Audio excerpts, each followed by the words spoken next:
අධිකරු ජනාධිපතිතුමාට අගමැතිතුමාට රජයට මේ රටේ මහ ජනතාවට අනිවාර්යයෙන්ම තව ටික දවසක් යනකොට තේරෙයි පොලිසිය ශක්තියක් වෙනවාමයි තිබ්බට වඩා.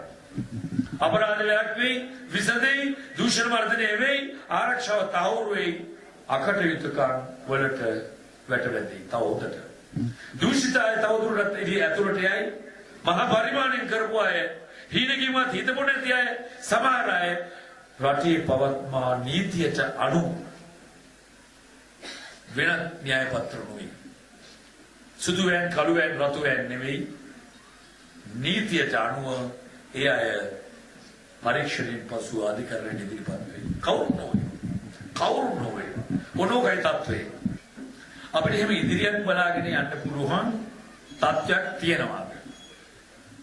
භීෂණයක් නැහැ, ත්‍රස්තවාදයක් නැහැ, බලපෑම් නැහැ, ඇඟිලි ගැසීම් නැහැ, දේශපාලන අතකොළු වෙන්න කවුරුත් අවශ්‍ය නැහැ.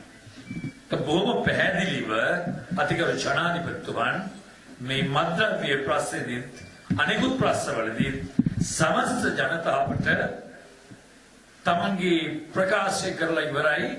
රාජ්‍ය නායකයා හැටියට කිසිම බලපෑමකට ලක් වෙන්න දෙන්නේ නැති බව.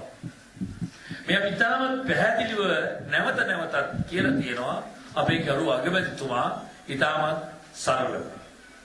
කිසි කෙනෙකුට ඇඟිලි ගැසීමකට කරන්න දෙන්නේ නැති. මෙන්න මේ සංයෝගය අපේ රටේ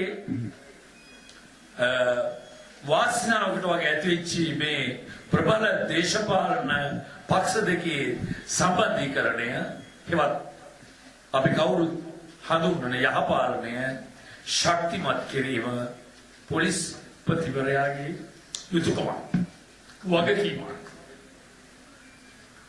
පොලිසිය වෙනස් වෙන අවශ්‍යතාවයට ඇති. සාක්ෂි තමයි අපේ ජේෂ්ඨ පොලිස්පතිතුමා කියයි. අද පොලිසිය වැඩ කරන්නේ පොලිසියේ මහජන අවශ්‍යතාවය අනුව විතරයි. ආවලාගේ මෙයාගේ යටිපැත්තෙන් පඩිපස්ස දොරෙන් බලපෑම් අර න්‍යාය පත්‍ර කොහෙත්ම නැහැ. ආහාරයෙන් මේක આવොත් කිසිම දෙයක් නැහැ. තනිකර මහජන අවශ්‍යතාවය.